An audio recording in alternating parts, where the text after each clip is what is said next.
Therapy, ಜ್ಞಾನೋಥೆರಪಿ ಅಂದ್ರೆ ನಮ್ಮ ಈ ಏನು ಡಿಎಕ್ಸನ್ ಉತ್ಪನ್ನಗಳನ್ನ ನಾವು ಬಳಸ್ಬೇಕಾದ್ರೆ ಜ್ಞಾನೋಥೆರಪಿಯನ್ನ ನಾವು ಚೆನ್ನಾಗಿ ನಮ್ಗ್ ಗೊತ್ತಿರ್ಬೇಕು. ಗೊತ್ತಿದ್ದಾಗ ನಾವು ಖಂಡಿತವಾಗಿಯೂ ಈ ಒಂದು ಎಲ್ಲ ಉತ್ಪನ್ನಗಳನ್ನ ನಾವು ಬಳಸ್ತೇವೆ. ಅದನ್ನ ಹೇಳ್ಕೊಡ್ಲಿಕ್ಕೆ ನಮ್ಗೆ ಇವತ್ತು ನಮ್ಮ ಧಾರವಾಡ ವಾರಿಯರ್ಸ್ನ ಸ್ಟಾರ್ ರೂಬಿ ಆದಂತಹ ನಮ್ಮ ಒಂದು ರೈಟ್ ಲೀಡರ್ ನಮ್ಮೊಂದಿಗಿದ್ದಾರೆ.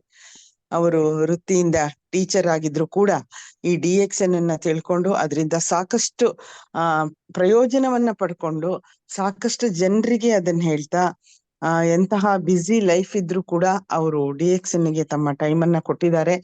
ಹಾಗಾಗಿ ಅವರಿಗೆ ಎಲ್ಲ ಪಾರ್ಟಿಸಿಪೆಂಟ್ ನ ಪರವಾಗಿ, ಧಾರವಾಡ ವಾರಿಯರ್ಸ್ ನ ಪರವಾಗಿ, ನನ್ನ ವೈಯಕ್ತಿಕವಾಗಿ ಅವರಿಗೆ ಸ್ವಾಗತವನ್ನ ಬಯಸ್ತೇನೆ.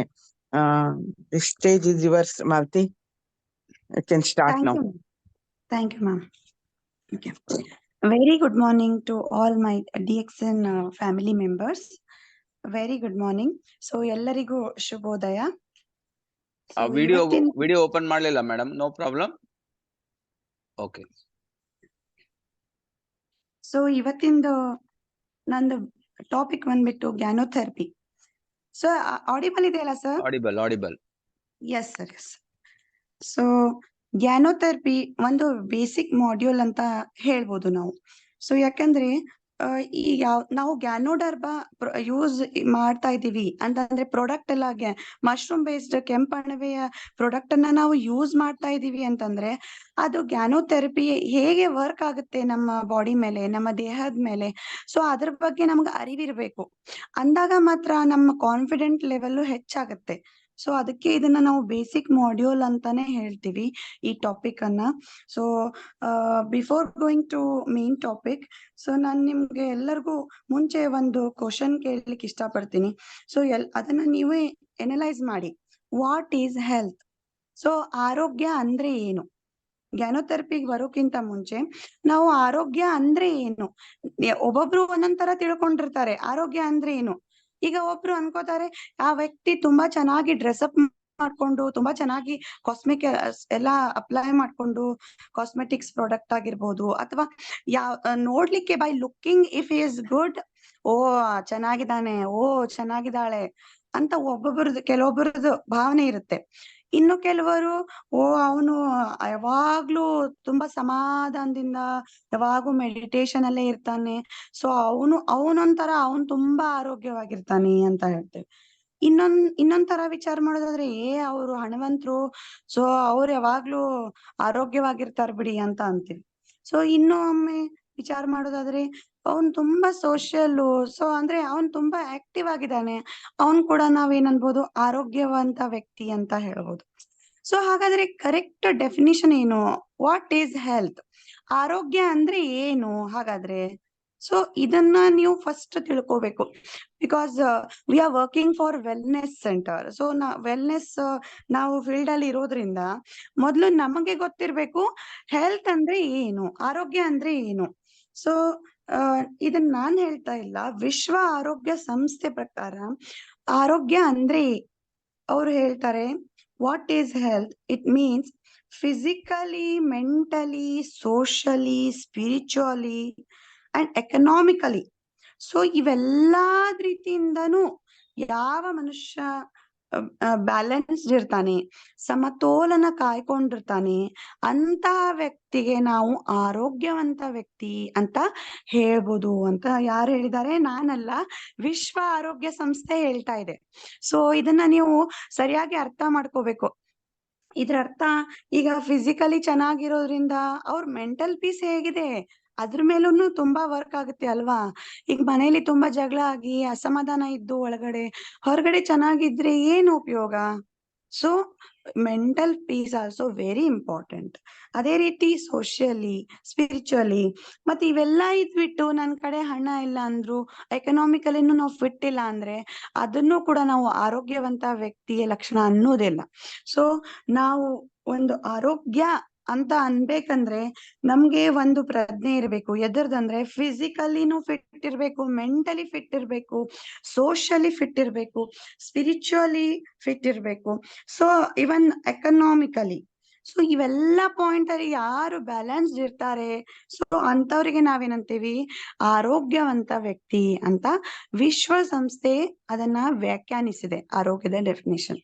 ಸೊ ಈಗ ಇದು ನಮ್ದು ಬೇಸಿಕ್, ನಮ್ದು ಈ ಗ್ಯಾನೋಥೆರಪಿ ಇವೆಲ್ಲ ಥೆರಪೀಸ್ ಹೇಳೋಕ್ಕಿಂತ ಮುಂಚೆ ಮೊದ್ಲು ಆರೋಗ್ಯ ಅನ್ನೋದನ್ನ ನೀವು ಕಂಡ್ಕೊಳ್ಳಿ, ಅದಂದ್ರೆ ಏನು. ಸೊ ಅದು ಗೊತ್ತಾದ್ಮೇಲೆ ಈಗ ನಮ್ಮ ಗ್ಯಾನೋಥೆರಪಿಗೆ ಬರೋಣ. ಸೊ ಇಲ್ಲಿ ನೋಡ್ತಿದ್ದೀರಾ ಎಷ್ಟು ಚೆನ್ನಾಗಿ ಹೊಳಿತಾ ಇದೆ, ಕೆಂಪಾದಂತಹ ಒಂದು ಅಣಬೆ ಎಷ್ಟು ಚೆನ್ನಾಗಿ ಹೊಳಿತಾ ಇದೆ. ಸೊ ಐ ಥಿಂಕ್ ಎಲ್ಲರಿಗೂ ಕಾಣಿಸ್ತಾ ಇದೆ ಅನ್ಕೋತೀನಿ ಸರ್, ಶೇರ್ ಆಗಿದೆ ಅಲ್ಲ ಸರ್? ಆಗಿದೆ. S sir, yes sir. So ಇದು ಗ್ಯಾನೋಥೆರಪಿ ಅದನ್ನ ಹೇಳೋಕ್ಕಿಂತ ಮುಂಚೆ ಮೊದ್ಲು ನೀವು ಗ್ಯಾನೋಡರ್ಮ, ಇದು ನಮ್ಮ ಕೆಂಪು ಅಣಬೆ, ಇದ್ರದ್ದು ತುಂಬಾ ಇದು ಈಗ ತಾನೇ ಜಸ್ಟ್ ಜನಿಸಿದ್ದು ಕೂಸಲ್ಲ, ಇದು ತುಂಬಾ ಹಳೇದಾದ, ತುಂಬಾ ಅನಾದಿ ಕಾಲದಿಂದಲೂ ರಾಜ ಮಹಾರಾಜರು ಯೂಸ್ ಮಾಡ್ತಕ್ಕಂತ ಪ್ರಾಡಕ್ಟ್ ಅಂತ ಹೇಳ್ಬೋದು. ಸೊ ಹಿಂದಿನ ಕಾಲದಲ್ಲಿ ಮಶ್ರೂಮ್ ಅನ್ನ ರಾಜ ಮಹಾರಾಜರು ಯೂಸ್ ಮಾಡ್ತಿದ್ರು. ಮತ್ತೆ ಜಪನೀಸ್ ಆಗಿರ್ಬೋದು ಅಥವಾ ಚೈನೀಸ್ ದೇವತೆಗಳಲ್ಲಿ ನೀವು ಕೈಯಲ್ಲಿ ನೋಡ್ಬೋದು. ಇದು ಅಷ್ಟು ಪೂಜನೀಯವಾದಂತಹ, ಅಷ್ಟು ಔಷಧೀಯ ಗುಣಗಳನ್ನು ಒಳಗೊಂಡಿರ್ತಕ್ಕಂತಹ ಒಂದು, ನಾವು ಅತ್ಯದ್ಭುತವಾದಂತಹ ಒಂದು ಪ್ರಾಡಕ್ಟ್ ಅಂತ ಹೇಳ್ಬೋದು. ಸೊ ಮುಂಚೆ ಎಲ್ಲ ಇದ್ರದ್ದು ತುಂಬಾನೇ ಒಂದು ಸ್ಟೋರಿ ಇದೆ, ಹಾಗೆ ಇದು ಬೆಳೆದ್ ಬಂದಿಲ್ಲ. ಮುಂಚೆ ಎಲ್ಲ ರಾಜ ಮಹಾರಾಜರು ಅದನ್ನ ಈಗ ಇದು ಜೈಲಲ್ಲಿ ಇರ್ತಕ್ಕಂತಹ ಕೈದಿಗಳಿಗೆ ಹೇಳ್ತಿದ್ರಂತೆ, ನೀವು ಇದು ಹಾಗೆ ಸುಲಭದಲ್ಲಿ ಸಿಕ್ತಿರ್ಲಿಲ್ಲ ಆವಾಗಿನ ಕಾಲದಲ್ಲಿ. ಅವ್ರು ಹೇಳ್ತಿದ್ರು, ನೀವು ದೂರ ದೂರ ಜಂಗಲ್ ಅಲ್ಲಿ ಅಂದ್ರೆ ಕಾಡ್ನಲ್ಲಿ ನೀವೆಲ್ಲ ಒಳಗಡೆ ಹೋಗಿ ಅದನ್ನ ಸರ್ಚ್ ಮಾಡಿ ಯಾರ್ ತಗೊಂಡ್ ಬಂದ್ ನಂಗೆ ಕೊಡ್ತಿರೋ ಅವ್ರ ಶಿಕ್ಷೆನೂ ಕೂಡ ಕಡಿಮೆ ಮಾಡ್ತೀನಿ ನಾನು ಅಂತ ಆ ಲೆವೆಲ್ಗೆ ಅದನ್ನ ಮಾತಾಡ್ತಿದ್ರು. ಸೊ ಅದ್ರದ್ದು ಇಂಪಾರ್ಟೆನ್ಸ್ ನಿಮ್ಗೆ ಗೊತ್ತಾಗಿರ್ಬೇಕು, ಅಂದ್ರೆ ಎಷ್ಟು ಇದು ಮಹತ್ವ ಇತ್ತು ಆ ದಿನದಲ್ಲಿ, ರಾಜ ಮಹಾರಾಜರು ಕಾಲದಲ್ಲೇನೆ ಇದನ್ನ ಅಷ್ಟೆಲ್ಲ ಇಂಪಾರ್ಟೆಂಟ್ ಆಗಿರ್ತಕ್ಕಂಥ ಪ್ರಾಡಕ್ಟ್ ಅಂತ ನಾವು ಹೇಳ್ಬೋದು. ಈಗ ಅಂದ್ರೆ ನಮ್ಮ ಪೂರ್ವಿಕರ ನಮ್ಮ ಪುಣ್ಯ ಅನ್ಬೋದೇನೋ ಕೂಡ. ಸೊ ನಮ್ಗೆ ಅದು ದೊರಕಿದೆ, ನಮ್ಗೂ ಕೂಡ ಅದ್ರ ಭಾಗ್ಯ ಇದೆ ಅಂತಂದ್ರೆ ಅದು ನಿಜವಾಗ್ಲೂ ನಮ್ಮ ಪೂರ್ವಿಕರ ಪುಣ್ಯ. ಇದು ಎಲ್ರಿಗೂ ಸಿಗೋದಿಲ್ಲ ರೀ, ಯಾರಿಗೆ ನಮ್ಗೆ ಸಿಕ್ಕಿದೆ ದಕ್ಕಿದೆ, ಸೊ ನಾವೇ ಪುಣ್ಯವಂತರು ಅಂತ ಹೇಳಲಿಕ್ಕೆ ನಾನು ಇಷ್ಟಪಡ್ತೀನಿ ಇಲ್ಲಿ. ಯಾಕಂದ್ರೆ ಇದು ಒಂದು ಅತ್ಯದ್ಭುತವಾದಂತಹ ಆಹಾರ, ನಮ್ಮ ಹೆಲ್ತ್ ಅನ್ನ ಕಾಪಾಡ್ಕೊಳ್ಳಿಕ್ಕೆ ಇದು ಒಂದು ಅತ್ಯದ್ಭುತವಾದ ಆಹಾರ. ಇದರದ್ದು ತುಂಬಾ ಹಿಸ್ಟ್ರಿ ಇದೆ, ಹೇಳಿದೆ ಹಾಗೆ ನಾ ಜಸ್ಟ್ ಈಗ ರಾಜ ಮಹಾರಾಜರ ಕಾಲದಲ್ಲಿ ಇದನ್ನ ಉಪಯೋಗಿಸ್ತಿದ್ರು.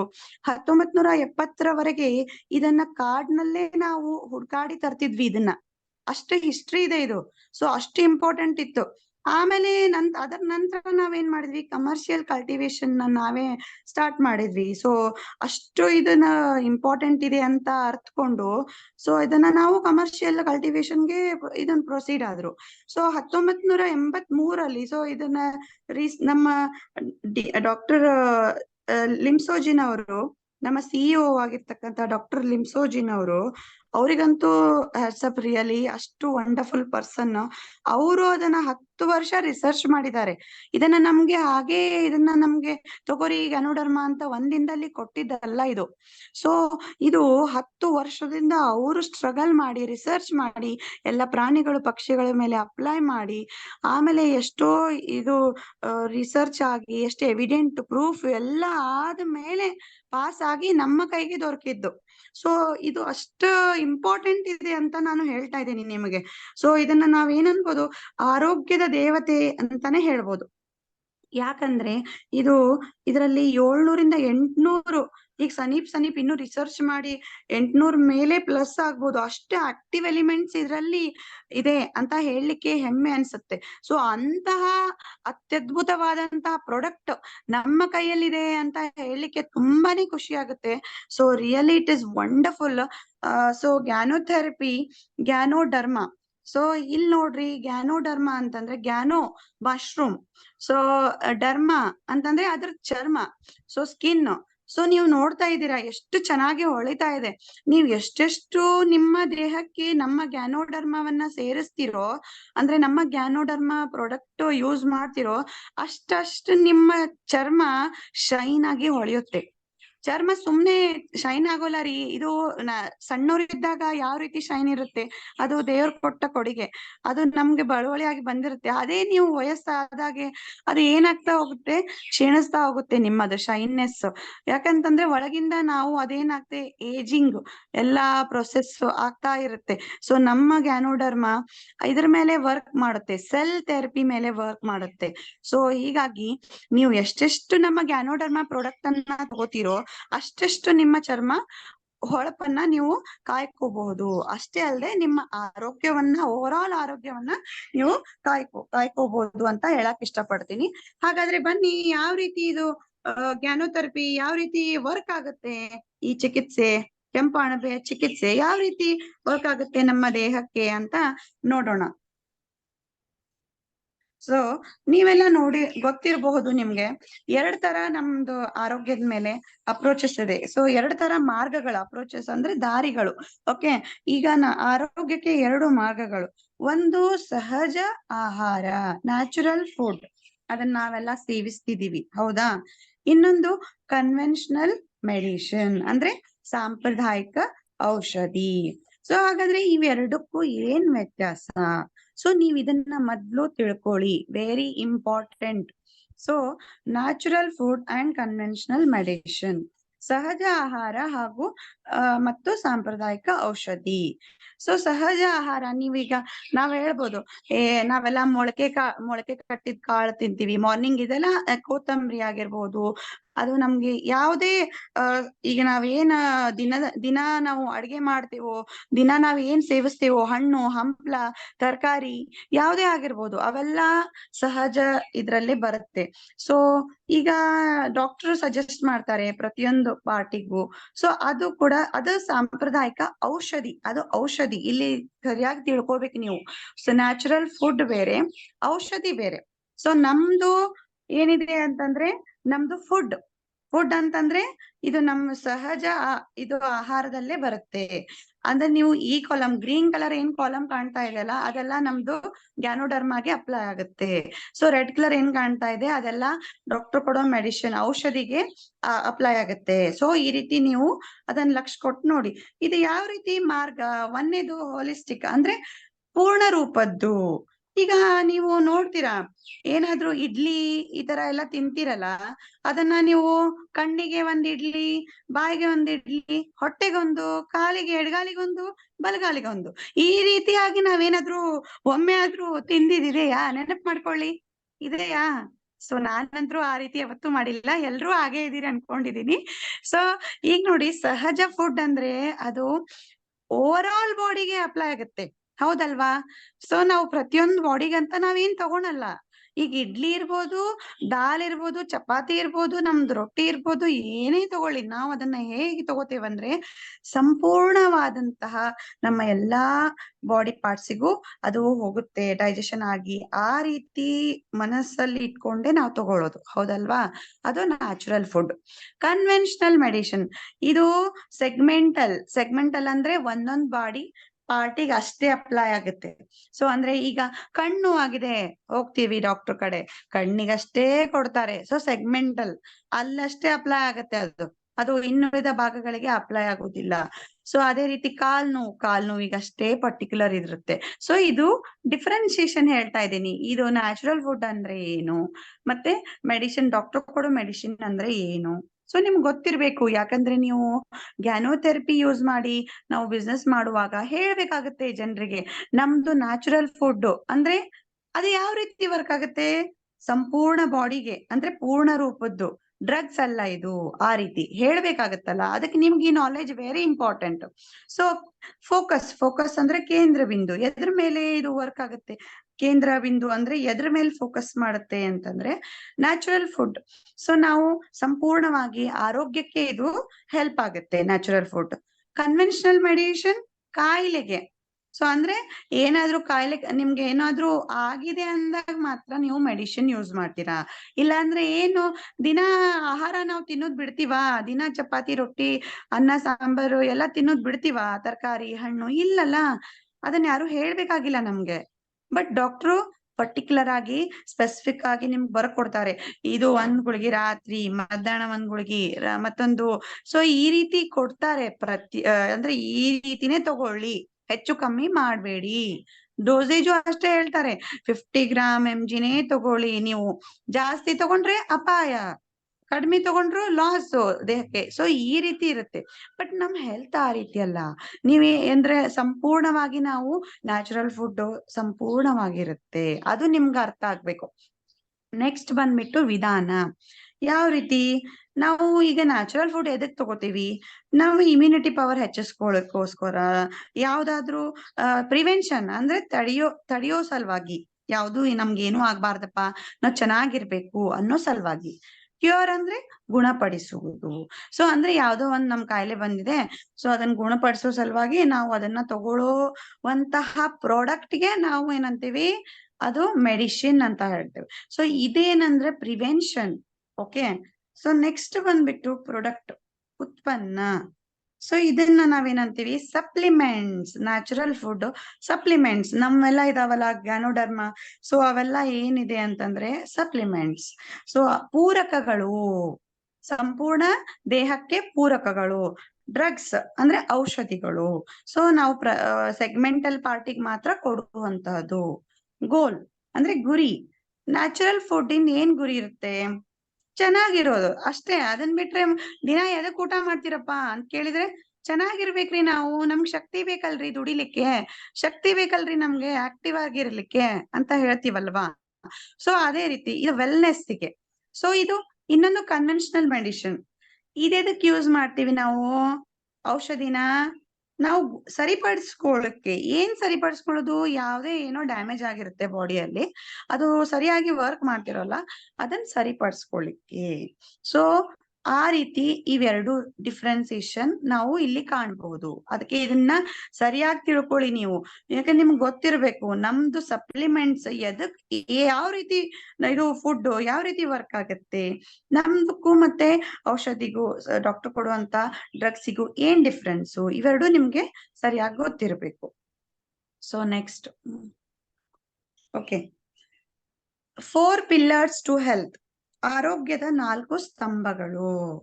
ಸೊ ಈ ನಮ್ಮ ಆರೋಗ್ಯದ 4 ಸ್ತಂಭಗಳು ಅಂತ ನಾವು ಇಲ್ಲಿ ನಮ್ಮ DXN ಸಂಸ್ಥೆ ಅದನ್ನ ಚೆನ್ನಾಗಿ ಎಕ್ಸ್ಪ್ಲೇನ್ ಮಾಡಿದೆ. ಯಾವ ರೀತಿ ನೀವು ನಿಮ್ಮ ಧೋರಣೆಗಳನ್ನ ಇಟ್ಕೋಬೇಕು, ಯಾವ ರೀತಿ ನಿಮ್ಮ ಜೀವನ ಶೈಲಿ ಇರಬೇಕು.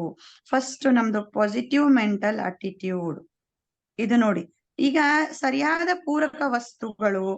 ಸೊ ನೀವು ಸರಿಯಾಗಿ ನಿಮ್ಮ ದೇಹವನ್ನ ನೀವು ಸರಿಯಾದ ಪೂರಕ ವಸ್ತುಗಳಿಂದ ನೀವ್ ಏನ್ ಮಾಡ್ಬೇಕು ಅಂತಂದ್ರೆ, ಸಪ್ಲಿಮೆಂಟ್ಸ್ ಎಲ್ಲ ಚೆನ್ನಾಗಿ ನೀವು ಕೊಟ್ರೆ ನಿಮ್ದು ಆರೋಗ್ಯ ಹೇಗಿರುತ್ತೆ? ಅದು ಆರೋಗ್ಯಕರವಾಗೇ ಇರುತ್ತೆ, ಹೌದಲ್ವಾ? ಸೊ ಚೆನ್ನಾಗಿ ಇರ್ತಕ್ಕಂತ ನೀವೆಲ್ಲ ತಗೋಬೇಕು. ಆಮೇಲೆ ಲೈಫ್ ಸ್ಟೈಲ್, ಆರೋಗ್ಯಕರ ಹೆಲ್ದಿ ಲೈಫ್ ಸ್ಟೈಲ್ ಇಲ್ಲ ಈಗಿನ ಇದ್ರಲ್ಲಿ. ಹರಿಬರಿ ಕರಿ ಅಂದ್ರೆ ಎಲ್ರೂ ಸ್ಟ್ರೆಸ್ ಅಲ್ಲಿದ್ದಾರೆ. ಒಂದಲ್ಲ ಒಂದು, ಹಣವಂತನೂ ಹೌದು, ಗುಣವಂತನೂ ಹೌದು, ಆಧ್ಯಾತ್ಮಿಕದಲ್ಲಿ ಇರ್ತಕ್ಕಂಥವ್ರು ಹೌದು, ಎಲ್ಲದರಲ್ಲೂ ಸೋಷಲ್ ಇರ್ತಕ್ಕಂಥವ್ರು ಕೂಡ. ಯಾವುದೇ ಜೀವನ ಶೈಲಿ ತಗೋರಿ, ಅವು ಯಾವುದೂ ಕೂಡ ಫೈನ್ ಅಂಡ್ ಫಿಟ್ ಅಲ್ಲಿ ಇಲ್ಲ. ಯಾಕಂದ್ರೆ ಅವರು ತಗೊಳ್ತಕ್ಕಂತಹ ಆಹಾರ ಕೂಡ ಅದು ಸರಿಯಾಗಿ ಇಲ್ಲ. ಮೊದ್ಲಿನ ಜನ ನೋಡ್ರಿ, ಅವ್ರಿಗೆ ಇವೆಲ್ಲ ಫುಡ್ ಸಪ್ಲಿಮೆಂಟ್ ಬ್ಯಾಡ್ ಆಗಿತ್ತು. ಅಂದ್ರೆ ಅವ್ರಿಗದು ನೆಸೆಸರಿ ಇರ್ಲಿಲ್ಲ. ಯಾಕಂತಂದ್ರೆ ಅವ್ರು ಅಗ್ದಿ ಜವಾರಿ ತಿಂದು ಜವಾರಿಯಾಗಿ ಇನ್ನೂ ಜವಾರಿಯಾಗೇ ಇದ್ದಾರೆ. ಸೊ ಅಂದ್ರೆ ಏನು, ಅವಾಗೆಲ್ಲ ಚೆನ್ನಾಗಿತ್ತು ಸಿಸ್ಟಮ್ ನಮ್ಗೆ. ಅಂದ್ರೆ ಏರ್ ಆಗಿರ್ಬಹುದು, ಗಾಳಿ ಆಗಿರ್ಬಹುದು, ನೀರಾಗಿರ್ಬಹುದು, ನಾವು ಕುಡಿಯೋ ನೀರು, ಆಮೇಲೆ ನಾವು ತಿನ್ನೋ ಆಹಾರ ಎಲ್ಲವೂ ಏನಾಗಿತ್ತು ಅಂದ್ರೆ ಕಲುಷಿತವಾಗಿರ್ಲಿಲ್ಲ, ಸ್ವಚ್ಛವಾಗಿತ್ತು. ಸೊ ಹೀಗಾಗಿ ಏನಿತ್ತು, ನಮ್ ಲೈಫ್ ಸ್ಟೈಲ್ ಚೆನ್ನಾಗಿತ್ತು. ಹಿಂಗಾಗಿ ನಮ್ಗೆ ಸಪ್ಲಿಮೆಂಟ್ ಅವಾಗ ನೀಡಿರ್ಲಿಲ್ಲ ಜಾಸ್ತಿ. ಸೊ ಇತ್ತೀಚೆಗೆ ಏನಾಗಿದೆ, ಹರಿಬರಿ ಕರಿ ಲೈಫ್ ಸ್ಟೈಲ್ ಅಲ್ಲಿ ಅಂದ್ರೆ ಆರೋಗ್ಯಕರವಾದಂತಹ ನಮ್ಮ ಲೈಫ್ ಸ್ಟೈಲ್ ಇಲ್ಲ. ಹೀಗಾಗಿ ಪ್ರತಿಯೊಬ್ಬರಿಗೂ ಏನ್ ಬೇಕಾಗಿದೆ ಅಂದ್ರೆ ಸಪ್ಲಿಮೆಂಟೇಶನ್ ಅನ್ನೋದು ವೆರಿ ಇಂಪಾರ್ಟೆಂಟ್ ಅಂತ ಹೇಳಲಿಕ್ಕೆ ಇಷ್ಟಪಡ್ತೀನಿ. ಅದಿತ್ತಂದ್ರೆ ನಿಮ್ಗೆ ಏನಾಗುತ್ತೆ ಅಂದ್ರೆ, ಈಗ ನೋಡಿ ನೀವು ಈಗ ಅಗ್ದಿನ ಸೂಪರ್ ಮಾರ್ಕೆಟ್ ಇಂದ ನಾವು ಹೋಗಿ ತಂದಿದ್ದೀನಿ ತರಕಾರಿಗಳನ್ನೆಲ್ಲ ಅಂದ್ರೂ ಕೂಡ ಅಷ್ಟ್ ಸೂಪರ್ ಇರಲ್ಲ. ಅದ್ ಹೇಳಕ್ ಇಷ್ಟಪಡ್ತೀನಿ. ಯಾಕಂದ್ರೆ ರೈತ ಪಾಪ ಅವನು ಲಾಭಕ್ಕೋಸ್ಕರ ಅವನು ಕೂಡ ಏನ್ ಮಾಡ್ತಾ ಇದ್ದಾನೆ, ಕೆಮಿಕಲ್ ಮಿಕ್ಸ್ ಎಲ್ಲ ಅವನು ಸಿಂಪಡಿಸ್ತಾ ಇದ್ದಾನಲ್ಲ. ನಿಮ್ಗೆ ಗೊತ್ತಿದೆ ಪೆಸ್ಟಿಸೈಡ್ಸ್ ಎಲ್ಲ ತುಂಬಾ ಹುಳ ಹುಪ್ಪಡಿ ಬರಬಾರ್ದು, ಅವನ ಚೆನ್ನಾಗಿ ಅದ ಫಸಲ್ ಬರ್ಲಿ ಅಂತ ಅವನು ಉಪಯೋಗ ಮಾಡ್ತಾ ಇದ್ದಾನಲ್ವಾ. ಸೊ ಹೀಗಾಗಿ ಅದು ಕೂಡ ಏನಾಗಿದೆ, ಕಲುಷಿತಗೊಂಡಿದೆ. ಹೊಟ್ಟೆ ತುಂಬ್ತಾ ಇದೆ ಬಟ್ ಅದ ಎನರ್ಜಿ ಸಿಗ್ತಾ ಇಲ್ಲ. ಸೊ ಇನ್ನೊಂದು ನೀರು, ನಾವು ಅಂತ ಫಿಲ್ಟರ್ ಹಾಕ್ಸಿದೀವಿ ಇಂತ ಫಿಲ್ಟರ್ ಹಾಕ್ಸಿದೀವಿ ಅಂದ್ರು ಅಷ್ಟು ಶುದ್ಧವಾದಂತಹ ನೀರು ನಮ್ಗೆ ಸಿಗ್ತಾ ಇಲ್ಲ. ಸೊ ಇನ್ನೊಂದು ಬಂದ್ಬಿಟ್ಟು ನಾ ಹೇಳ್ದೆ ನಿಮ್ಗೆ, ನಮ್ಮ ಏರು ಅದಂತೂ ತುಂಬಾ ಕಲುಷಿತಗೊಂಡಿದೆ, ನಿಮ್ಗೂ ಗೊತ್ತೇ ಇದೆ. ಸೊ ಈ ರೀತಿ ಇರುವಾಗ ಸಂದರ್ಭಗಳು ಈ ರೀತಿ ಇರುವಾಗ ನಾವೇನ್ ಮಾಡ್ಬೇಕು, ಸರಿಯಾಗಿ ಅದನ್ನೆಲ್ಲ ಇಟ್ಕೋಬೇಕಂದ್ರೆ ನಮ್ಮ ಫುಡ್ ಸಪ್ಲಿಮೆಂಟೇಶನ್ ತುಂಬಾ ಅಗತ್ಯ ಇದೆ ಅಂತ ಹೇಳಲಿಕ್ಕೆ ಇಷ್ಟಪಡ್ತೀನಿ. ಇವು ಎಲ್ಲ ನಮ್ದೇನಂದ್ರೆ 4 pillars ಟು ಅವರ್ ಹೆಲ್ತ್, ಅಂದ್ರೆ ಆರೋಗ್ಯದ 4 ಸ್ತಂಭಗಳು. Next, so toxin and imbalance, ಯಾವ ರೀತಿ ವಿಷಕಾರಕಗಳು ಮತ್ತು ಅಸಮತೋಲನ, ಯಾವ ರೀತಿ ನಮ್ಮ ದೇಹಕ್ಕೆ ವಿಷಕಾರಕಗಳು ಸೇರ್ತಾ ಇದ್ದಾವೆ. ನಾನ್ ನಿಮ್ಗೆ ಹೇಳಿದ್ದೀನಿ ಆಲ್ರೆಡಿ, ಬಾಹ್ಯವಾಗಿನೂ ಇರ್ಬೋದು, ಆಂತರಿಕ ಅಂಶಗಳಿಂದ ಕೂಡ ಏನಾಗಬಹುದು, ವಿಷಕಾರಕಗಳು ನಮ್ಮ ದೇಹದ ಒಳಗೆ ಸೇರಬಹುದು. ಬಾಹ್ಯ ಅಂಶಗಳು ಅಂದ್ರೆ ಏನು, ಒಳಗಿನ ಆಂತರಿಕ ಅಂಶಗಳು ನಿಮ್ಗೆ ಈಗಾಗ್ಲೇ ಹೇಳ್ದೆ ನಾನು. ನಮ್ಗೆ ಹೊರಗಡೆಯಿಂದ ನೀರು ಇವೆಲ್ಲ ಒಳಗೆ ನಾವು ಏನ್ ತಿಂತೀವಿ ಅದರಿಂದ ಎಲ್ಲ ಬರುತ್ತೆ. ಸೊ ಹಾಗಿದ್ರೆ ಬಾಹ್ಯ ಅಂಶಗಳು ಏನಾಗಿರ್ಬಹುದು, ಒತ್ತಡ, ಆಧುನಿಕ ಜೀವನ ಶೈಲಿ, ಫ್ರೀ ರ್ಯಾಡಿಕಲ್ಸ್, ಇವನ್ ವಾಯು ಮಾಲಿನ್ಯ, ಜಲ ಮಾಲಿನ್ಯ, ಕೆಮಿಕಲ್ಗಳು, ಡ್ರಗ್ಸ್, ಇವೆಲ್ಲ ಏನಿದೆ ಅಂತಂದ್ರೆ ಬಾಹ್ಯ ಅಂಶಗಳು ಅಂತ ಹೇಳಕ್ ಇಷ್ಟಪಡ್ತೀನಿ. ಅದ್ರ ಜೊತೆಗೆ ತಿನ್ನುವ ಅಭ್ಯಾಸ, ಈಟಿಂಗ್ ಹ್ಯಾಬಿಟ್ ಅಂದ್ರೆ ಏನೇನಿರ್ಬೋದು, ಯಾವ ರೀತಿ ಎಲ್ಲರೂ ತಿಂತೀವಲ್ರಿ, ಸರಿಯಾಗಿ ತಿಂತೀವಿ, ಯಾವ ರೀತಿ ತಿಂತಾ ಇದ್ದಾರೆ, ಅತಿಯಾಗಿ ತಿನ್ನೋದು. ನನ್ಗೆ ತುಂಬಾ ಜಾಮೂನ್ ತುಂಬಾ ನನ್ಗೆ ಇಷ್ಟ ಅಂತ ಹೇಳಿ, ಸೊ ಒಂದು 5 ಮ್ಯಾಕ್ಸಿಮಮ್ ಆದ್ರೆ ಸಾಕಾಗುತ್ತೆ, ನಂಗೆ ಜಾಮೂನೇ ತುಂಬಾ ಇಷ್ಟ ಅಂತ ಹೇಳಿ ಒಂದು ಊಟಕ್ಕೆ ಪೂರ್ತಿ ಜಾಮೂನ್ ತಿಂದ್ರೆ ಚೆನ್ನಾಗಿರುತ್ತಾ, ಇಲ್ಲಲ್ವಾ. ಸೊ ಅದೇ ರೀತಿ ಪದೇ ಪದೇ ತಿನ್ನೋದು, ನನ್ಗೆ ತುಂಬಾ ಒಂದ್ ಜಾಮೂನ್ ಎಕ್ಸಾಂಪಲ್ ತಗೋತಾ ಇದ್ದೀನಿ. ಸೊ ಪದೇ ಪದೇ ತಿನ್ಲಿಕ್ಕೆ ಅದು ಚಲೋನಾ, ಅಂದ್ರೆ ಮಾರ್ನಿಂಗು ಜಾಮೂನು, ಮಧ್ಯಾಹ್ನ ಊಟದಲ್ಲೂ ಜಾಮೂನು, ರಾತ್ರಿ ಊಟದಲ್ಲೂ ಜಾಮೂನು, ಸರಿ ಬರುತ್ತಾ, ಇಲ್ಲ. ಸೊ ಈಟ್ ಟೂ ಮಚ್ ಅಂದ್ರೆ ಸಂಪೂರ್ಣ ಆಹಾರ ಅಂತಂದ್ರೆ ಹೇಗಿರ್ಬೇಕು ಅದನ್ನ ಮುಂದೆ ಹೇಳ್ತೀನಿ. ಆದ್ರೆ ತಿನ್ನುವ ಅಭ್ಯಾಸ ನಮ್ದು ಹೇಗೆ ಅಂತಂದ್ರೆ ಅತಿಯಾಗಿ ತಿನ್ನೋದು ತಪ್ಪು, ಒಂದೇ ಪ್ರಾಡಕ್ಟ್. ಸೊ ಪದೇ ಪದೇ ತಿನ್ನುವುದು ತಪ್ಪು. ಬಹು ವೇಗವಾಗಿ ತಿಂತಾ ಇದೀವಿ ಈಗಿನ ಇದ್ರಲ್ಲಿ, ಅಂದ್ರೆ ತುಂಬಾ ಟೈಮ್ ಆಗಿರುತ್ತಲ್ಲ, ಅದಕ್ಕೂ ಕೂಡ ಈಗ ನಾವು ಈ ಟೈಮ್ ಆಗಿದೆ ಒಂದ್ ತಿಂತೀವಿ ಒಂದ್ ಬಿಡ್ತೀವಿ, ತುಂಬಾ ಚೆನ್ನಾಗಿ ನಾವು ಮುಸ್ರೆ ಡೋಣಿ ತುಂಬಿಸ್ತಾ ಇದೀವಿ, ಅಂದ್ರೆ ಏನು, ಬೇಗ ಇಟ್ಟು ಹೋಗ್ಬಿಡ್ತೀವಿ, ಸರಿಯಾಗಿ ಅದನ್ನ ಪ್ಲೇಟ್ ಖಾಲಿ ಆಗ್ತಾ ಇಲ್ಲ ಈಗಿನ ದಿನದಲ್ಲಿ, ಅಷ್ಟು ಹರಿಬರಿಯಲ್ಲಿ ತಿಂತಾ ಇದೀವಿ. ನೆಕ್ಸ್ಟ್ ಇನ್ನೊಂದು ತುಂಬಾ ಆಮ್ಲೀಯ, like too much of acidic food, ಅಂದ್ರೆ ನಿಮ್ಗೆ ಗೊತ್ತಿರೋ ಹಾಗೆ ಜಂಕ್ ಫುಡ್, ಅಸಿಡಿಕ್ ಫುಡ್ ಅಂದ್ರೆ ಜಂಕ್ ಫುಡ್, ಅವನ್ನೆಲ್ಲ ತುಂಬಾ ತಿಂತಾ ಇದೀವಿ. ನೆಕ್ಸ್ಟ್ ಬಹಳ ಬಾಯ್ಲ್ಡ್ ಐಟಮ್ ಅಂದ್ರೆ ಬೇಯಿಸಿದ ಆಹಾರ, ಎಷ್ಟು ಅವಾಗಿಂದ ಅವಾಗೆ ಫ್ರೆಶ್ ತಿಂತಾ ಇದ್ರು, ಕಚ್ಚಾ ತಿಂತಾ ಇದ್ರು, ಅದರಲ್ಲಿ ಜಾಸ್ತಿ ಏನಿತ್ತು ಅಂದ್ರೆ ವಿಟಮಿನ್ಸ್, ಪ್ರೋಟೀನ್ಸ್ ಅವ್ರಿಗೆಲ್ಲ ಜಾಸ್ತಿ ಸಿಗ್ತಾ ಇತ್ತು. ಬಟ್ ಇದೇನು ಬೇಯಿಸಿ ತಿಂತಾ ಇದ್ದಾರೆ, ರುಚಿ ತುಂಬಾ ಚೆನ್ನಾಗಿರುತ್ತೆ, ಆದ್ರೆ ಬಟ್ ರುಚಿ ಸಲುವಾಗಿ ಕಚ್ಚಾ ಅವು ಏನು ಹಸಿಯಾಗಿ ತಿನ್ಬೇಕು ಅದನ್ನ ನಾವು ತಿಂತಾ ಇಲ್ಲ, ಹೀಗಾಗಿ ನಮ್ಗೇನಿದೆ ಪ್ರಾಬ್ಲಮ್ ಆಗ್ತಾ ಇದೆ. ಮತ್ತೆ ಈಗಿನ ಮಕ್ಕಳಲ್ಲಿ ನೋಡಿ ನೀವು, ಹಸಿರು ಕಾಯಿಪಲ್ಯಗಳನ್ನ ತಿನ್ರಿ ಅಂದ್ರೆ ತುಂಬಾ ಕಡಿಮೆ, ತುಂಬಾ ಅಂದ್ರೆ ತುಂಬಾ ಕಡಿಮೆ ನಾವು ನೋಡ್ತಾ ಇದೀವಿ. ಈಗಿನ ಜನರೇಷನ್ ನಲ್ಲಿ ಇದು ತುಂಬಾ ಕಡಿಮೆ ಆಗ್ತಾ ಇದೆ. ಅದು ಕೂಡ ಒಂದು ಏನಿದೆ ಅಂತಂದ್ರೆ ಅಸಮತೋಲನಕ್ಕೆ ಕಾರಣ ಆಗ್ತಾ ಇದೆ ಅಂತ ಹೇಳ್ಬೋದು. ಹಾಗಾದ್ರೆ ನೆಕ್ಸ್ಟ್ ಏನಿದೆ, body as the best doctor, ನಮ್ಮ ದೇಹವೇ ಒಂದು ಉತ್ತಮ ವೈದ್ಯ, ಅದಂತೂ ನಿಜವಾಗ್ಲೂ 100ಕ್ಕೆ 100 ಅಂತ ನಾವು ಹೇಳ್ಬೋದು. ಯಾಕಂದ್ರೆ ನಮ್ ಬಾಡಿ ನೋಡ್ರಿ, ಈಗ ಅದ್ರದ್ದು ಡಿಸ್ಚಾರ್ಜ್ ಲೆವೆಲ್ ಇದೆ, ಅಂದ್ರೇನು, ನಮ್ಮ ವಿಷಕಾರಕ ಏನು ಅಂಶಗಳು ಇರ್ತಾವಲ್ಲ ಅವುಗಳ ವ್ಯವಹರಿಸಲು ದೇಹವು 3 ಹಂತದ ರಕ್ಷಣಾ ವ್ಯವಸ್ಥೆಯನ್ನ ಹೊಂದಿದೆ. ಯಾವ್ಯಾವು, ಫಸ್ಟ್ ಹಂತದಲ್ಲಿ ನಾವೇನ್ ಮಾಡೋದು, ವಿಸರ್ಜನಾ ಹಂತ, ಅಂದ್ರೆ ಡಿಸ್ಚಾರ್ಜ್ ಫೇಸ್ ಇದು ಹೆಚ್ಚು ನಿಮ್ಗೆ ಗೊತ್ತಿರತಕ್ಕಂತಹದ್ದು. ಅದು ಯಾವ ರೀತಿ ಇದೆ ನಾವು ಮುಂದಿನ ಸ್ಲೈಡ್ ಗಳನ್ನ ತೋರಿಸ್ತೀನಿ ನಿಮ್ಗೆ. 3 ಹಂತ ಇದಾವೆ, ಅವನ್ನ ನಾನು ಒನ್ ಬೈ ಒನ್ ಹೇಳ್ತೀನಿ. ಫಸ್ಟ್ ಲೆವೆಲ್ ಅದು ಡಿಸ್ಚಾರ್ಜ್ ಫೇಸ್. ಯಾವ ರೀತಿ ಆಗುತ್ತೆ? ಬೆವರು ಮುಖಾಂತರ ಹೋಗ್ಬೋದು, ಮೂತ್ರದ ಮುಖಾಂತರ ಹೋಗ್ಬೋದು, ಕಫದ ಮುಖಾಂತರ ಹೋಗ್ಬೋದು. ಸೊ ಇದು ನಮ್ದು ಲ್ಯಾಟ್ರಿನ್. ಸೊ ಹೀಗೆ ಟಾಯ್ಲೆಟ್, ಲ್ಯಾಟ್ರಿನ್, ಸ್ವೆಟ್, ಯೂರಿನ್, ಈ ರೀತಿ ಎಲ್ಲ ಕಫ, ಈ ರೀತಿ ನಮ್ಮ ಬಾಡಿ ನಾವು ಏನು ತಗೊಂಡಿಲ್ಲ ಅಂದ್ರೂ ಕೂಡ ಅದು ತನ್ನ ಪಾಡಿಗೆ ತಾನು ಏನ್ ಮಾಡ್ತಾ ಇದೆ? ಡಿಸ್ಚಾರ್ಜ್ ಮಾಡ್ತಾ ಇದೆ. ಅಂದಲೇ ನಾವು ಏನಿದೀವಿ? ಫಿಟ್ ಅಂಡ್ ಫೈನ್ ಇದೀವಿ. ನಮ್ಮ morning meeting every day attend ಆಗೋರಿಗೆ ಗೊತ್ತಿರ್ಬೋದು. ಸರ್ ನಮ್ಗೆ ಒಂದ್ ಕತೆ ಹೇಳಿದ್ರು ಮೊನ್ನೆ ದಿನ. ಏನಂತಂದ್ರೆ, ನಮ್ಮ ದೇಹದಲ್ಲಿ ಯಾವುದು ಬೆಸ್ಟ್ ಪಾರ್ಟ್ ಅಪ್ಪ? ಬ್ರೇನ, ಹಾರ್ಟ, ಆಯ, ಲೈಕ್ ಕೈಯ, ಅಥವಾ ಕಾಲ, ಅಥವಾ ಹೊಟ್ಟೆನ, ಅಥವಾ ಗುದದ್ವಾರನ? ಸೊ ನಿಮ್ಗೆ ಐ ಥಿಂಕ್ ಎಷ್ಟ್ ಜನ ಕೇಳಿದಿರೋ ಎಲ್ರಿಗೂ ನೆನ್ಪಾಗಿದೆ ಅಂತ ಅನ್ಕೋತೀನಿ. ಸೊ ಸರ್ ಹೇಳಿದ್ರು ನಮ್ಗೆ ಕೊನೆಯದಾಗಿ, ನಾವೆಲ್ಲ ಏನೇನೋ ಒಂದು ಹೇಳಿದ್ವಿ, ಕೊನೆಯದಾಗಿ ಅವ್ರು ಹೇಳಿದ್ರು ಏನಂತ ಗುದದ್ವಾರ ಅದು ಮೇನ್. ಯಾಕಂತಂದ್ರೆ ಅದು ವಿಸರ್ಜನ ಮಾಡ್ಲಿಲ್ಲ ಅಂತಂದ್ರೆ ಏನಾಗ್ಬೋದು ಊಹಿಸ್ರಿ ನೀವೇ. ನಮ್ದೀಗ ಒಂದ್ ಎಕ್ಸಾಂಪಲ್ ಅಂತಂದ್ರೆ, ಮನೆಯಲ್ಲಿ ದಿನ ನಾವು ಕಸ ಗುಡ್ಸಿ ಹೊರಗ್ ಚೆಲ್ಬೇಕು. ಹೊರಗ್ ಚೆಲ್ಲಿಲ್ಲ ಅಂದ್ರೆ ಏನಾಗುತ್ತೆ?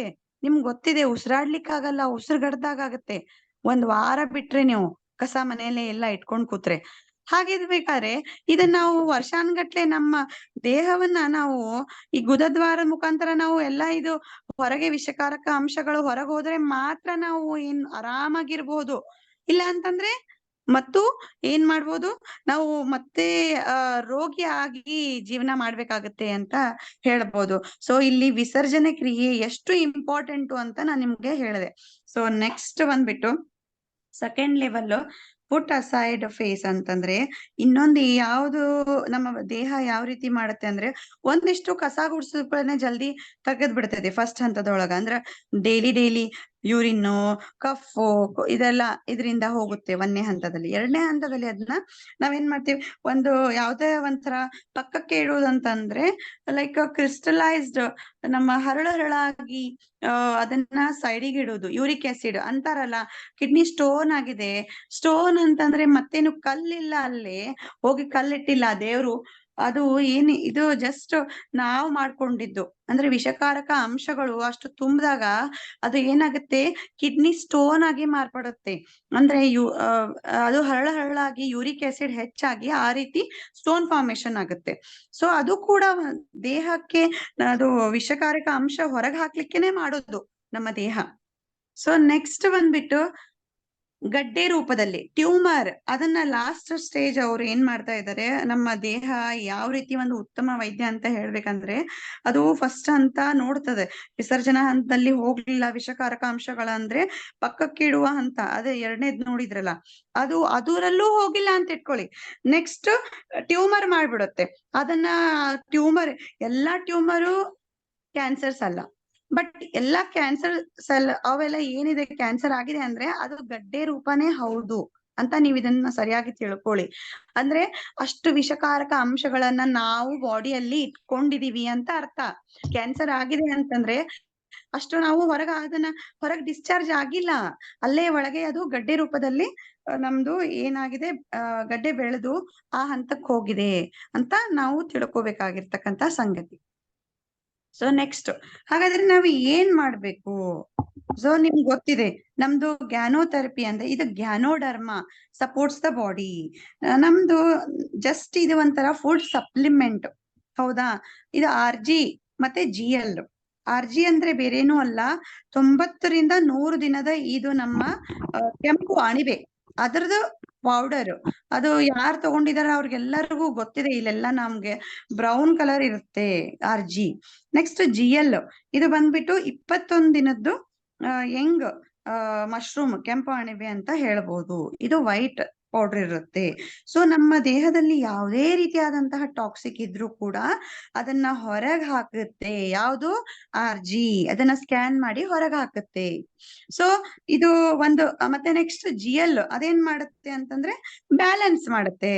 ಯಾವಾಗ್ಲೂ ನಾವು ಹೇಳೋದಂತಂದ್ರೆ ಒಂದೇ ತಗೊಳ್ಬೇಡಿ, 1:1 ಇದೆ ಅಂದ್ರೆ RG ತಗೊಂಡು ಇದನ್ನ ಸಪೋರ್ಟಿಗೆ ನಾವು ಏನ್ ಮಾಡ್ಬೇಕು, GL ತಗೋಬೇಕು. ಸ್ಕ್ಯಾನ್ ಮಾಡಿ ಅದನ್ನ ಸ್ವಚ್ಛ ಮಾಡಿ ಮನೆಯನ್ನ ನಾವು ಕಸ ಗೂಡ್ಸಿ ಅದು ಇದು ಕಸ ಗುಡ್ಸೋ ಕೆಲಸ ಯಾವ್ದು ಮಾಡುತ್ತೆ ಅಂದ್ರೆ RG. ಅದನ್ನ ಮತ್ತೆ ಪ್ರೊಟೆಕ್ಟ್ ಮಾಡುತ್ತೆ, ಬ್ಯಾಲೆನ್ಸ್ ಮಾಡೋ ಕೆಲಸ ಯಾವ್ದು ಮಾಡುತ್ತೆ ಅಂದ್ರೆ GL. ಇದೊಂಥರ ಸೇಫ್ ಗಾರ್ಡ್ ಇದ್ದಾಗೆ. ಸೊ ಡಿಟಾಕ್ಸಿಫಿಕೇಶನ್ ಮಾಡುತ್ತೆ.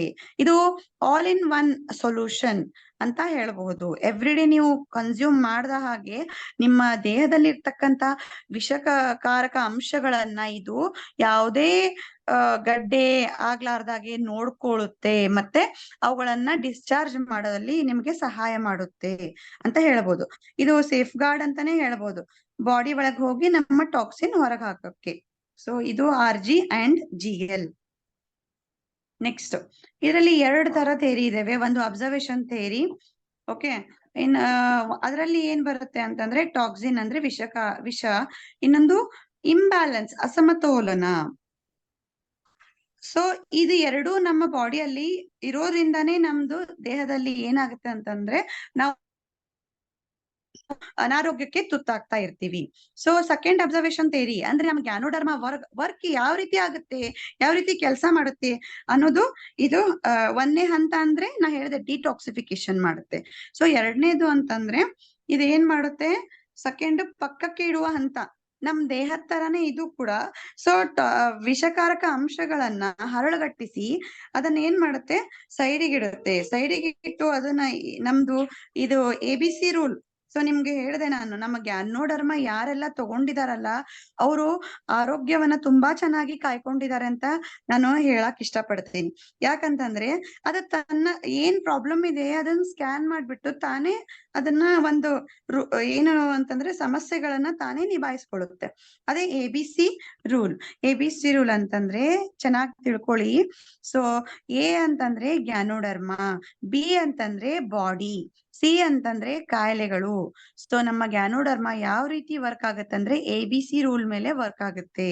ಸೊ ಯಾವ ರೀತಿ ಅಂತಂದ್ರೆ ಈಗ ನೀವು ganoderma treats the body, body treats the disease, body treats the problems ಅಂತಂದ್ರೆ ನೀವು ಗ್ಯಾನೋಡರ್ಮಾ ನೀವು ತಗೊಂಡಾಗ ಅದೇನ್ ಮಾಡುತ್ತೆ, ಜಸ್ಟ್ ಅದು ಬಾಡಿ ಡಿಸೀಸ್ ಅನ್ನ ಟ್ರೀಟ್ ಮಾಡಲ್ಲ. ನಮ್ಮ ಗ್ಯಾನೋಡರ್ಮಾ ಬಾಡಿಯನ್ನ ಟ್ರೀಟ್ ಮಾಡುತ್ತೆ ಲೈಕ್ ಅ ಫುಡ್. ಈಗ ನಾ ಹೇಳ್ದ್ನಲ್ಲ, ಸೊಪ್ಪು ಹಣ್ಣು ಎಲ್ಲ ತಗೊಂಡಾಗ ಅದು ಓವರ್ ಆಲ್ ಬಾಡಿಗೆ ಇರುತ್ತೆ. ಸೊ ಆ ರೀತಿ ಟ್ರೀಟ್ ಮಾಡುತ್ತೆ. ಸೊ ಆ ರೀತಿ ಟ್ರೀಟ್ ಮಾಡಿದಾಗ ಬಾಡಿ ಟ್ರೀಟ್ ಆದಾಗ, ಬಾಡಿ ಚಾರ್ಜ್ ಆದಾಗ ಆಟೋಮೆಟಿಕ್ ನಮ್ಗೆ ಕಾಯಿಲೆ ಕಜಾಲೆಗಳು ಬರೋದೇ ಇಲ್ಲ. ಸೊ ಅಷ್ಟು ಇಮ್ಯೂನ್ ಸಿಸ್ಟಮ್ ಚೆನ್ನಾಗ್ ಆಗ್ಬಿಡುತ್ತೆ ನಮ್ದು. ಸೊ ಈ ರೀತಿ ನಮ್ದು ABC ರೂಲ್ ಅಂತ ಹೇಳಕ್ ಇಷ್ಟಪಡ್ತೀನಿ. ಇದ್ರ ಮೇಲೆ ಅದು ವರ್ಕ್ ಆಗುತ್ತೆ. So next third observation theory. So third observation ಥೇರಿಯಲ್ಲಿ ನೀವು ನೋಡ್ಬೋದು, ನಿಮ್ಗೆ it has been observed that ganoderma works on human body. So ನಿಮ್ಗೆ ಗೊತ್ತಿದೆ, ನಮ್ಮ ಗ್ಯಾನೋಡರ್ಮಾ ಅರಿವಾಗದಂತೆ ನಮ್ಮ ದೇಹದ ಮೇಲೆ ಪರಿಣಾಮವನ್ನುಂಟ ಮಾಡುತ್ತದೆ. ಯಾವ ರೀತಿ ಅಂದ್ರೆ ಸಮ್ ಟೈಮ್ ನಮ್ಗೆ ಅದು ನೋವಿನ ಪ್ರತಿಕ್ರಿಯೆನೂ ಇರಬಹುದು, ಸಮ್ ಟೈಮ್ ಅಥವಾ ಒಬ್ಬೊಬ್ಬರಿಗೆ ರಿಫ್ಲೆಕ್ಷನ್ ತೋರಿಸುತ್ತೆ, ಅಂದ್ರೆ ಭೌತಿಕವಾಗಿ ಭಾವನಾತ್ಮಕವಾಗಿನೂ ತೋರಿಸುತ್ತೆ. ಸೊ ಅಂದ್ರೆ ನಿಮ್ಗೆ ಏನಾದ್ರೂ ವೇರಿಯೇಷನ್ ಆಗ್ಬಹುದು, ಒಂದಿಷ್ಟು ಹಾರ್ಮೋನ್ ಇಂಬ್ಯಾಲೆನ್ಸ್ ಅಂದ್ರೆ ಏನಾದ್ರೂ ಇದ್ರೆ ಹಾರ್ಮೋನ್ ಸರಿಯಾಗಿ ಮಾಡ್ಲಿಕ್ಕೆ ಅದು ಮಾಡ್ಕೊಳುತ್ತೆ. ಅವಾಗ ನಾವು ಹೆದರಬಾರ್ದು, ಅಂದ್ರೆ ಇದು ಏನೂ ಅಲ್ಲ, ಜಸ್ಟ್ ರಿಫ್ಲೆಕ್ಷನ್ ತೋರಿಸ್ತಾ ಇದೆ ಅಂತ ನೀವು ಇನ್ನೂ ಡೋಸೇಜ್ ಏನ್ ಮಾಡ್ಬೋದು, ಹೆಚ್ಚು ಮಾಡಿ ಅದನ್ನ ಸರಿಪಡಿಸ್ಕೋಬಹುದು. ಹಾಗಾದ್ರೆ ಫೋರ್ತ್ ಅಬ್ಸರ್ವೇಷನ್ ಥೇರಿ ಏನಿದೆ, ಇದರಲ್ಲಿ ನಾವು ಯಾವುದೇ ಅದು ಸನ್ನಿವೇಶ ಯಾವುದೇ ಇರ್ಲಿ, ನಮ್ದು ಪ್ರಮಾಣ ಅದೇ. ಸೊ ಬಳಕೆ ನಾವು 1 ವಾರಕ್ಕೆ ನಾವು ಹೇಳ್ತೀವಿ 1 ಜೊತೆ, ಮತ್ತೆ 2ನೇ ವಾರಕ್ಕೆ 2 ಜೊತೆ, 3ನೇ ವಾರಕ್ಕೆ 4 ಜೊತೆ, ಮತ್ತೆ 4ನೇ ವಾರಕ್ಕೆ 6 ಜೊತೆ. ಸೊ ಈ ರೀತಿ ನಾವು ಡೋಸೇಜ್ ಅನ್ನ ಹೇಳ್ಬೇಕು. ಸೊ ಇದೇ ನಮ್ಮ ಏನಂತಂದ್ರೆ ಯಾವ ರೀತಿ ತಗೋಬೇಕ್ರಿ ನಾವು RGGL ಹಾಗಾದ್ರೆ ಇಷ್ಟೆಲ್ಲಾ ಯೂಸ್ಫುಲ್ ಇದೆ ಅಂತ ಕೇಳಿದ್ರೆ ನೀವು ಹೇಳ್ಬೇಕು. ಹೊಸಬರಾಗಿದ್ರೆ ನೀವು ಅವ್ರಿಗೆ ಹೇಳಿ 1ನೇ ವಾರ 1 ಪೇರ್ ತಗೊಳ್ಳಿ, 2ನೇ ವಾರ 2 ಪೇರ್ ತಗೊಳ್ಳಿ, ಅಂದ್ರೆ ನಮ್ಗೆ ಅದ್ರ ಟೈಮ್ ಬೇಕಲ್ಲ. ಅದಕ್ಕೂ ಸೆಲ್ ಇಟ್ಸ್ ಅಡಾಪ್ಟೋಜನ್ ಅಂದ್ರೆ ಸೆಲ್ ಮೇಲೆ ವರ್ಕ್ ಆಗುತ್ತೆ. ಸೊ ಸೆಲ್ ಮೇಲೆ ವರ್ಕ್ ಆಗೋದ್ರಿಂದ ನೀವು ಏನ್ ಮಾಡ್ಬೇಕು, ಫಸ್ಟ್ ಒನ್ ಪೇರ್ ಕೊಡಿ, ಸೆಕೆಂಡ್ 2ನೇ ವಾರದಲ್ಲಿ 2 ಪೇರು, ಹಾಗೆ ನೀವು ಡೋಸೇಜ್ ಹೆಚ್ಚಿಸ್ತಾ ಹೋಗ್ಬೇಕು. ನೀವು 6 ಪೇರ್ ತಗೊಂಡಾಗೂ ನಿಮ್ಗೆ ಏನು ರಿಯಾಕ್ಷನ್ ಆಗಿಲ್ಲ, ಡೋಸೇಜ್ ಆಗಿಲ್ಲ ಅಂತಂದ್ರೆ ನೀವು ಅದನ್ನ ಇನ್ಕ್ರೀಸ್ ಮಾಡಿ ಗ್ರಾಜುವಲಿ. ಓಕೆ, ಸೊ ಆವಾಗ ನಿಮ್ಗೆ ಮತ್ತೆ ಅದು ನಿಮ್ಗೆ ಏನು ತೋರ್ಸಿಲ್ಲ, ಏನು ರಿಫ್ಲೆಕ್ಷನ್ ಇಲ್ಲ ಅಂತಂದ್ರೆ ನಿಮ್ ಬಾಡಿ ಕೂಡ ಏನು ಚೆನ್ನಾಗಿ ಡಿಟಾಕ್ಸಿಫೈ ಆಗಿದೆ, ಮತ್ತೆ ಎಂತಹ ಸಿಚುವೇಶನ್ ಇದ್ರೂ ಕೂಡ ಅದನ್ನ ನಿರ್ವಹಿಸಬಲ್ದು. ಅದೇ ಪ್ರಮಾಣ ನೀವು ಏನ್ ಮಾಡ್ಬೋದು, ಮುಂದುವರ್ಸಿ. ಆಗ ನಿಮ್ಮ ಈಗ ನಮ್ಗ ಇಲ್ಲ, ನಮ್ಗ ರಿಫ್ಲೆಕ್ಷನ್ ಬಾಳ ಆಗ್ಲಿಕ್ಕತ್ತಾವು, ನಮ್ಗ ತ್ರಾಸ ಆಗಿದೆ ಸ್ವಲ್ಪ ಇದರಿಂದ ಅಂತಂದ್ರೆ ನೀವು ಡೋಸೇಜ್ 6 ತಗೊಳೋದಲ್ಲಿ 3 ತಗೊಳ್ಳಿ, ಸ್ವಲ್ಪ ಪ್ರಮಾಣನ ಕಡಿಮೆ ಮಾಡಿ. ಆದ್ರೆ ಪ್ರಮಾಣಕ್ಕಿಂತಲೂ ಇದ್ರಲ್ಲಿ ಏನ್ ಇಂಪಾರ್ಟೆಂಟ್ ಅಂದ್ರೆ ಸಮಯವೇ ಮುಖ್ಯ. ಎಷ್ಟು ಪ್ರಮಾಣ ತಗೊಂಡಿರ ಅದು ಇಂಪಾರ್ಟೆಂಟ್ ಅಲ್ಲ. ಕೆಲವೊಬ್ರು ಅವ್ರಿಗೆ ಆಗ ನೀಗತ್ತೆ, ಸೊ ಅವರು ಒಂದು 30 ತಗೋತಾರೆ. ನೀವು ಅನ್ಕೋಬೇಡಿ 36 ತಗೋತಾರೆ ಅಂತ. ನಾವೇ ತಗೊಂಡಿದೀವಿ ಎಷ್ಟೋ ಸಾರ್ತಿ. ಸೊ 30 ತಗೊಳ್ಬೋದು, ಯಾಕಂದ್ರೆ ಇದು ಫುಡ್ ಅಲ್ವಾ, ಪ್ರಾಬ್ಲಮ್ ಇಲ್ಲ. ಬಟ್ ಈಗ ನಮ್ಗೆ ಆಗ್ತಾ ಇಲ್ಲ, ಯಾಕೋ ರಿಫ್ಲೆಕ್ಷನ್ ತುಂಬಾ ಬರ್ತಾ ಇದೆ, ಅರ್ಧ ಕಡಿಮೆ ಮಾಡಿ.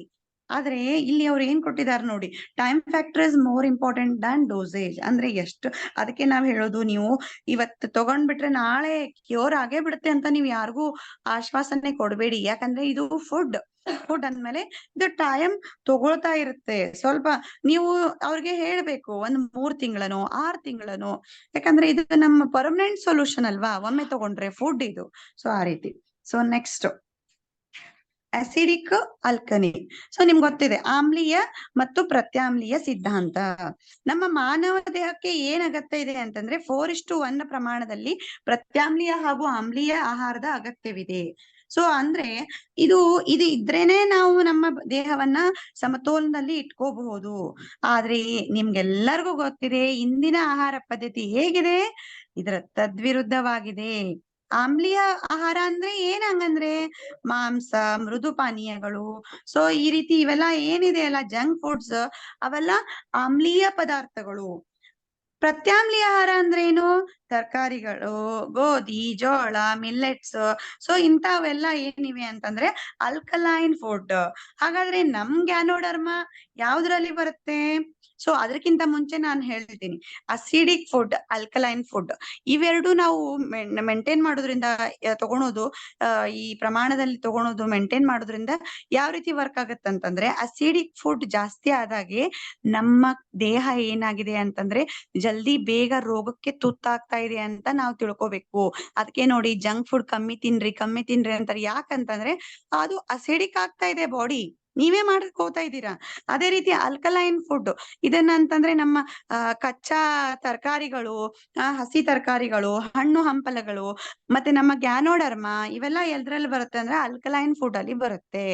ಸೊ ನಾವ್ ಒಂದೇ ಒಂದು ಸರಳ ಭಾಷೆ ಒಳಗೆ ಹೇಳ್ಬೇಕಂದ್ರೆ ನಿಮ್ಗ ಅಸಿಡಿಕ್ ಅಂದ್ರೆ ಆಲ್ಕಲೈನ್. ಬಾಳ ತಲೆ ಕೆಡ್ಸ್ಕೋಬೇಡ್ರಿ.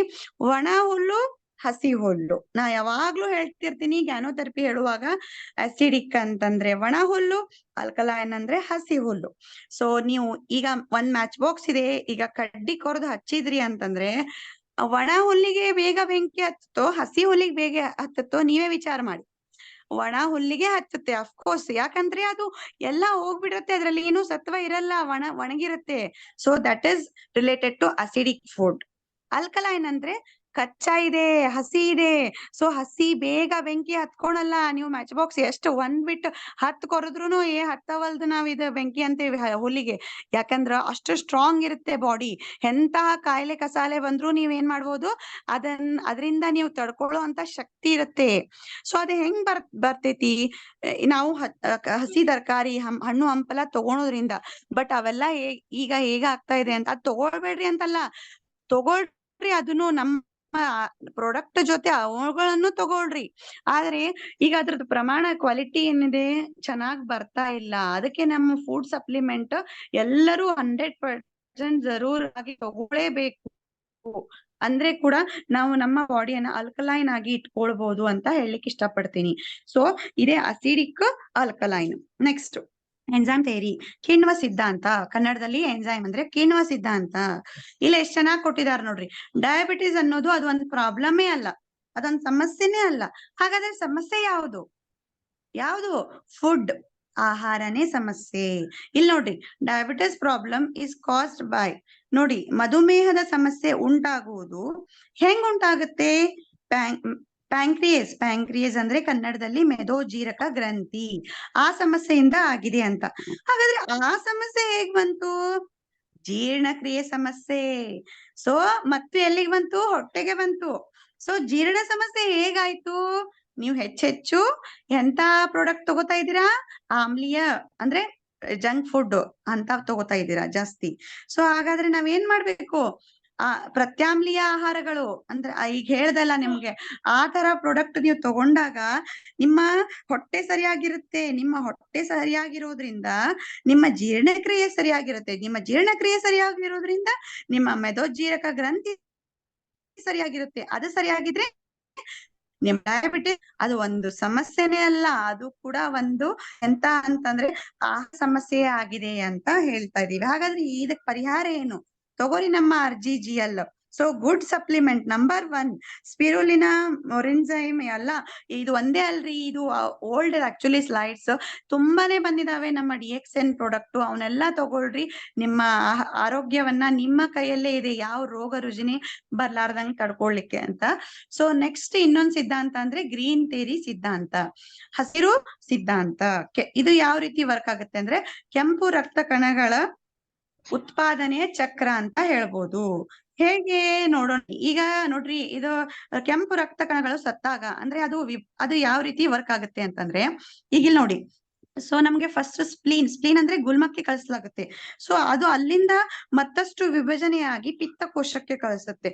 ಅಲ್ಲಿಂದ ವಿಭಜನೆಯಾಗಿ ಹಾರ್ಮೋನ್ ಉತ್ಪಾದಿಸುವ ಮೂತ್ರಪಿಂಡಗಳಿಗೆ ಕಳಿಸಲಾಗುತ್ತೆ. ಅಲ್ಲಿಂದ ಅದು ಏನ್ ಮಾಡುತ್ತೆ? ಹಿಮೋಗ್ಲೋಬಿನ್ ಅನ್ನ ಉತ್ಪಾದಿಸುವ ಅಸ್ಥಿಮಜ್ಜೆಗೆ ಕಳಿಸಲಾಗುತ್ತೆ. ಸೊ ಅಂದ್ರೆ ನಮ್ಮ ಸ್ಪಿರುಲಿನಾ ಯಾವ ರೀತಿ ವರ್ಕ್ ಮಾಡುತ್ತೆ ಅಂತ ಹೇಳಲಿಕ್ಕೆ ಇದೊಂದು ನಿದರ್ಶನ. ಸೊ ಹಾಗಾದ್ರೆ ನಾವ್ ಏನ್ ಮಾಡ್ಬೇಕು?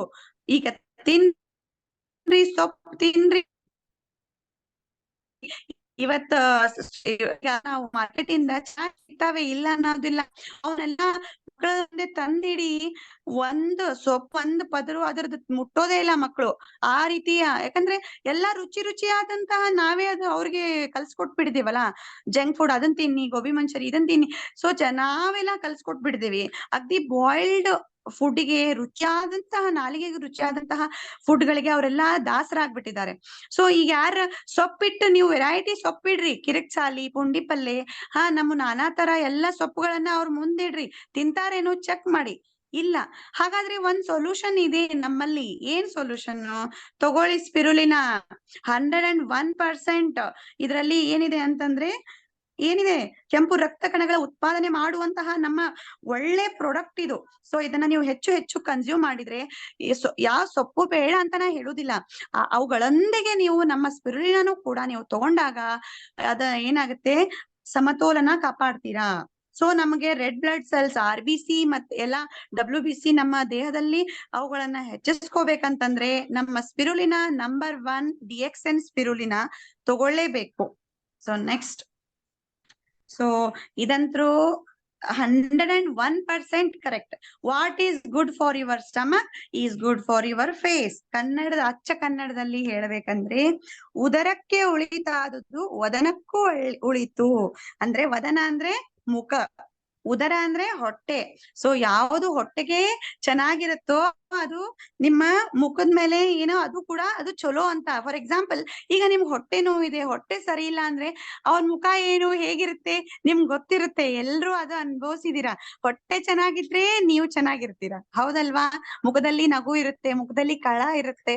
ಹೊಟ್ಟೆ ಚೆನ್ನಾಗಿಲ್ಲ ಅಂದ್ರೆ ಅಯ್ಯೋ ಅಯ್ಯೋ ನನಗಿದು ಮುಖ ನೋಡ್ಲೇಬಾರ್ದು, ಅಷ್ಟು ಅದು ಯಾವ ರೀತಿ ಕೆಟ್ಟದಾಗಿರುತ್ತೆ. ಸೊ ಇದು ಒಂದು ನಮ್ಮ DXN ಉಕ್ತಿ. What is good for your stomach is good for your face. ಹಾಗಾದ್ರೆ ನಾವು ನಮ್ಮ ಸ್ಟಮಕ್ ಗುಡ್ ಇರ್ಬೇಕು, ಡೈಜೆಷನ್ ಕ್ರಿಯೆ ಚೆನ್ನಾಗಿರ್ಬೇಕಂದ್ರೆ ಏನೆಲ್ಲ ತಗೋಬೇಕು?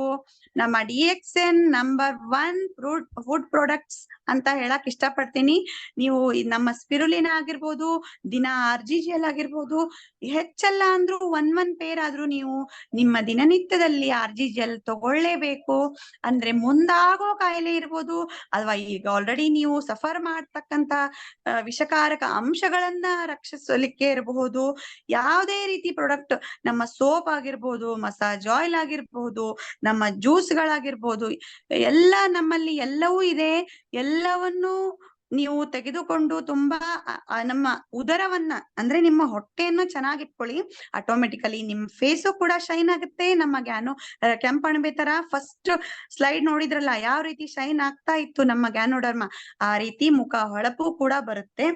So 7 groups of consumers. ನಿಮ್ಗೆ ಈಗ ನಿಮ್ಗೆ ಅನ್ಸಿರ್ಬೋದು, ಹಾಗಾದ್ರೆ ಇಷ್ಟೆಲ್ಲಾ ಹೇಳಿದ್ರಿ, ನಮ್ಮ ಪ್ರಾಡಕ್ಟ್ ಅನ್ನ ನಾವು ಯಾರ್ಯಾರಿಗೆ ಕೊಡ್ಬೋದ್ರಿ, ಯಾರ್ಯಾರಿಗೆ ಸಜೆಷನ್ ಮಾಡ್ಬೋದು ಅಂತ. ನೋಡ್ರಿ, ಇದು ನಾನ್ ನಿಮ್ಗೆ ಆಲ್ರೆಡಿ ಹೇಳ್ದೆ, ಇದು ನಮ್ಮ natural food, not a medicine, ಔಷಧಿ, ಡ್ರಗ್ಸ್ ಅಲ್ಲ.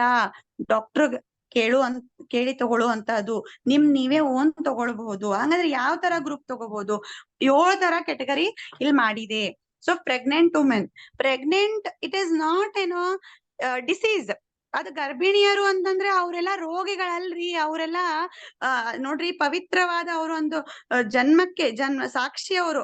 ಅಂತ ಪ್ರೆಗ್ನೆಂಟ್ ವುಮೆನ್ಗೆ ನೀವು ನಮ್ಮ DXN ಸ್ಪಿರುಲಿನ ಕೊಡ್ರಿ. ಅವ್ರಿಗೆ ಇನ್ನೂ ಹೆಚ್ಚು ಏನ್ ಬೇಕಾಗಿದೆ, ಪೋಷಕಾಂಶಗಳು ಬೇಕಾಗಿದೆ, ಅದು ಈಗಿನ ಆಹಾರ ಪದ್ಧತಿಯಲ್ಲಿ ಸಿಗ್ತಾ ಇಲ್ಲ.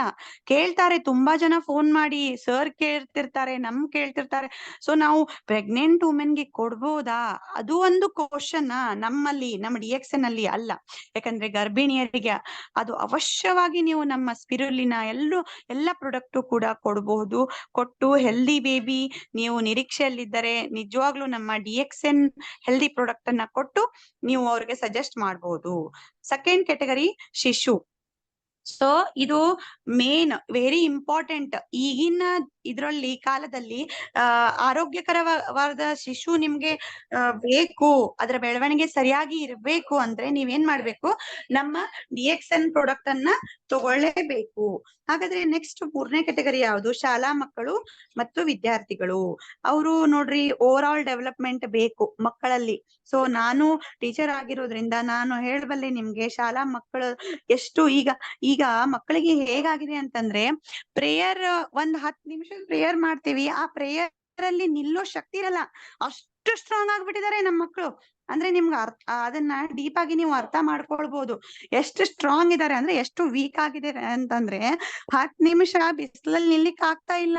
ಸೊ ಹಾಗಾದ್ರೆ ನಮ್ಮ DXN ಪ್ರಾಡಕ್ಟ್ ನೋಡಿ, ನಮ್ಮ ಮಿಲ್ಲೆಟ್ಸ್ ಬಿಸ್ಕಿಟ್ ಇದೆ, ಟ್ಯಾಬ್ಲೆಟ್ ಕೊಡ್ಬೇಕಂತಿಲ್ಲ.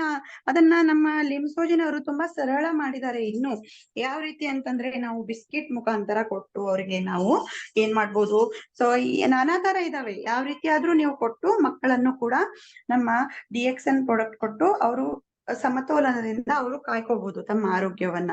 4ನೇದಂತಂದ್ರೆ ಕಿಶೋರರು, ಯಂಗ್ಸ್ಟರ್ಸ್. ಸೊ ನಮ್ಮ ಇಂಡಿಯಾದಲ್ಲಿ ಹೆಚ್ಚಿನ ಸಂಖ್ಯೆಯವರು ಇವರೇ ಯಂಗ್ಸ್ಟರ್ಸ್.